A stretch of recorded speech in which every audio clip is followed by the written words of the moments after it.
তিনি ছুঁয়ে দিলে বোবা কথা বলে, বধির কানে শোনে, প্রতিবন্ধীরা উঠে দাঁড়ায়। সামাজিক যোগাযোগ মাধ্যমে এমন অদ্ভুত চিকিৎসার ভিডিও প্রচার করা সেই আলোচিত সমালোচিত ব্যক্তিত্ব এবার বাংলাদেশে আসার আগ্রহ প্রকাশ করেছেন।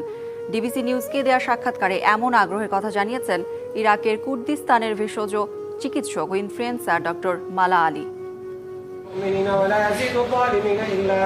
সামাজিক যোগাযোগ মাধ্যমে ছড়িয়ে পড়া ভিডিওগুলোতে দেখা যায় মালা আলী কোরআন তেলাওয়াত করে ছুঁয়ে দিলে বোবারা কথা বলে, বধির কানে শোনে, আর শারীরিক প্রতিবন্ধী উঠে দাঁড়িয়ে হাঁটতে শুরু করেন। কেউ কেউ দাবি করেন তার স্পর্শে চোখের অন্ধকারও কেটে যায়। কোরআন তেলাওয়াতের সঙ্গে সঙ্গে স্পর্শ করে রোগীকে সুস্থ করে তুলছেন বলে প্রচার করা হয়।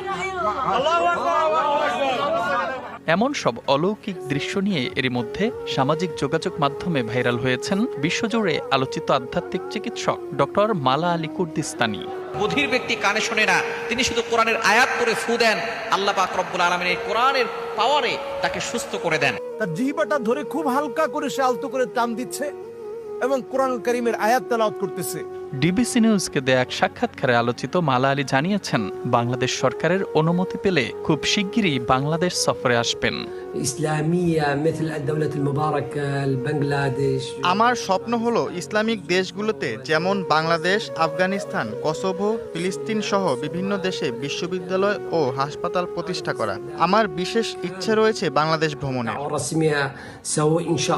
250 ধরনের ভবিষ্যৎবাণীমূলক ও ভেষজ ওষুধ তৈরি করেছেন বলে দাবি করে তিনি জানান, যা শুধু স্বাস্থ্যের জন্য নয়, দেশের অর্থনীতিকেও শক্তিশালী করবে।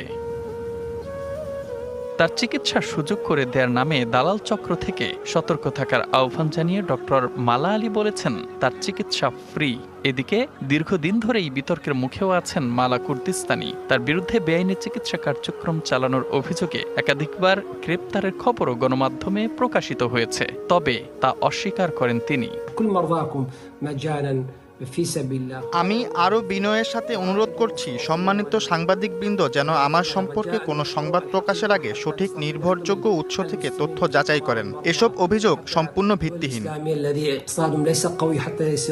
বিনামূল্যে চিকিৎসা এবং বাংলাদেশের অন্তত 1000 শিক্ষার্থীকে প্রশিক্ষণ দেওয়ার আগ্রহের কথাও জানান তিনি।